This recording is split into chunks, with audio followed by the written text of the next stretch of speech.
Jones of Infowars.com, and here's our Russel Brand interview live in Austin, Texas.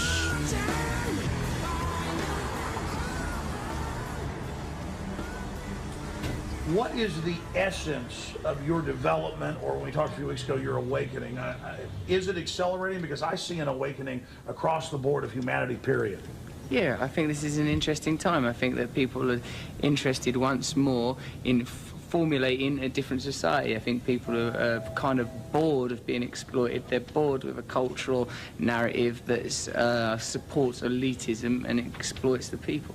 What do you think of the whole Obama phenomenon? Because a lot of people thought he would actually change things, but instead it seems like he's accelerated all the very same stuff. Whereas, not that George Bush was a good guy, it's just that Obama has been more effective at actually getting the establishment agenda through. I suppose where our beliefs intersect, Alex, is that I think of contemporary bipartisan politics as a meaningless spectacle designed to distract you from where power truthfully dwells. So for me, I don't have a view on Democrats, Republicans. I just sort of think of it as an interchangeable spectacle drawn across the reality. So for me, I'm not surprised or disillusioned or disappointed. For me, I think it's good that there was like a black president. I think that's like a cool thing, but I was kind of disappointed that there wasn't more distribution or redistribution of resources. There wasn't more representation of people that need to be represented. Where does the power really lie? I suppose the power really lies with money in a capitalist society. So wherever there is money and resources, I think that these are the people that are making decisions. This would be my assumption, and I think that politicians, broadly speaking, are the administrators of the agenda and incentives of corporate entities and global entities that are perhaps not accessible or discernible on a sort of a public level. Do you think, in your gut, do you think human civilization will survive? Will we make it off-world, or will humanity destroy ourselves? What's your gut tell you?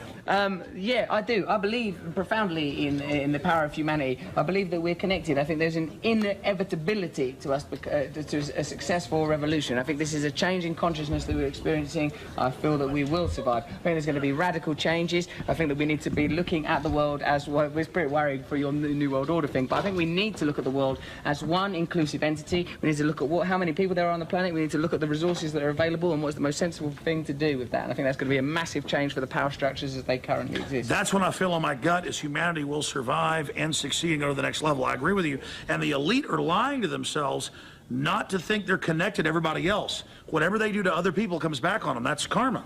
Yes, I agree with this principle of karma. For me, what's very important is to align people that are currently disparate and oppositional. I think any working people or any people that are economically disadvantaged need to look at forming alliances with one another against people that have economic resources. I'm not talking about the middle classes, I'm talking about super rich elites.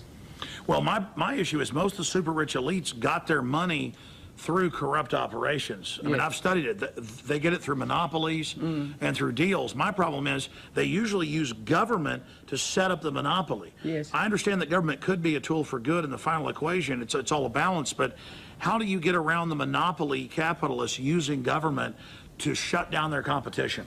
I think like with regulation and with representing the power of people. And I think until people en masse make it clear that they're no longer prepared to tolerate this kind of system, then it will continue. You see that whenever like statements are made about sort of transitioning power, it makes people very, very nervous when people talk about no longer paying the kind of fuel prices that we're used to paying, no longer having to pay for health insurance in the way that we're used to. It makes people kind of nervous. I think that we need to break down the corporations that are controlling this planet. I think there needs to be dramatic, radical economic reform. I agree. So end the monopolies. Yeah, destroy them motherfuckers.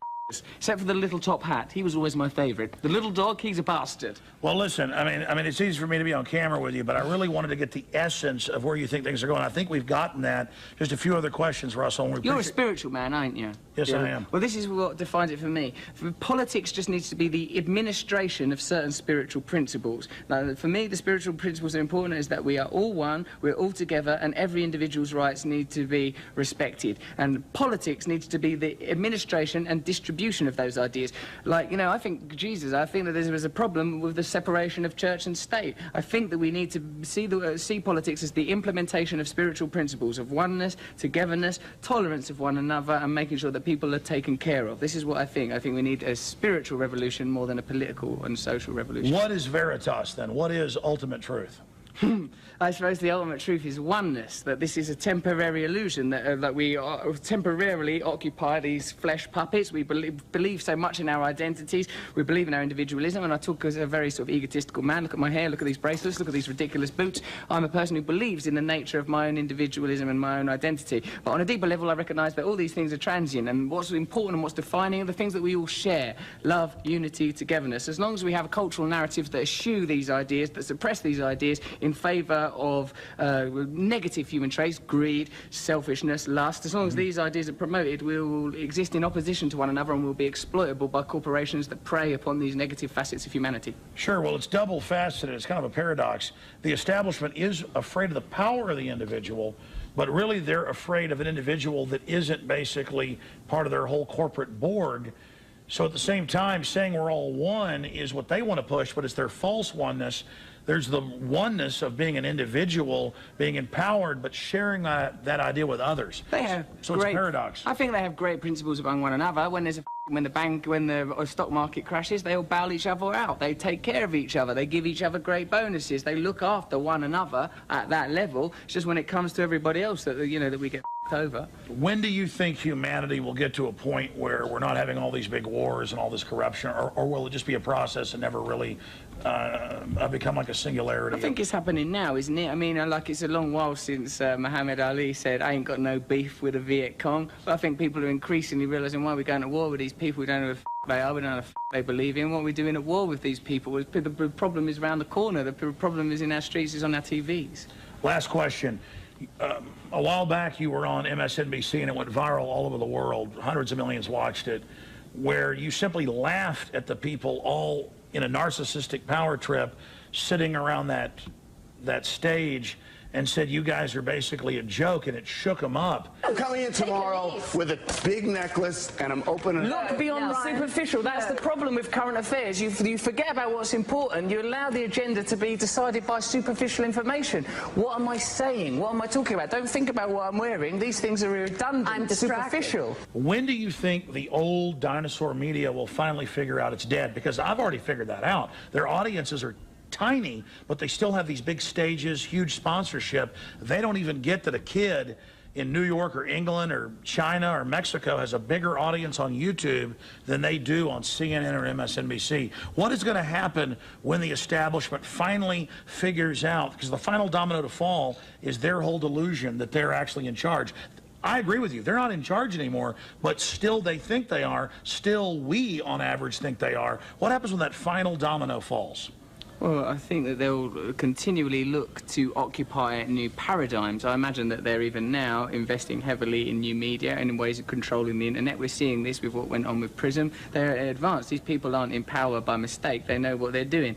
But as long as if people are empowered with information, if people are unified, if people have like a common understanding, are prepared to look at what we share, what unifies us instead of what separates us, then the people are invincible. This is the irrefutable truth of the elitist pyramid structures, is when the people are awake, it is impossible to maintain. This is why we need a police force, no disrespect officer, and a domestic army to control populations, because when the people decide this is over now, then it is over now, and we're close to this realization.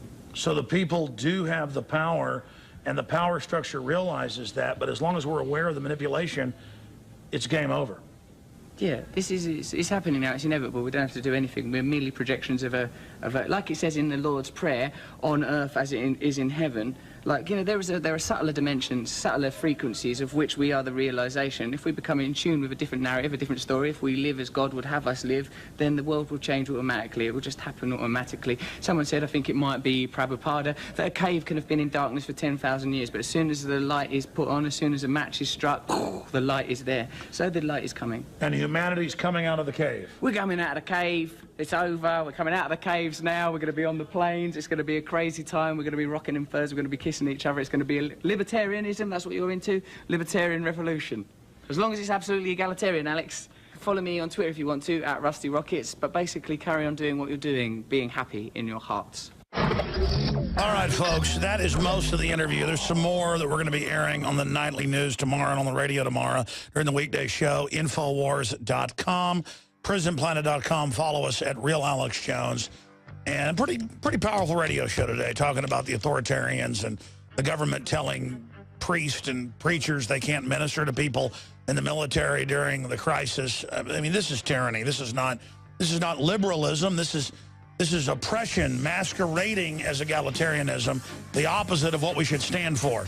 All right, folks, Alex Jones signing off. Have a great Sunday night.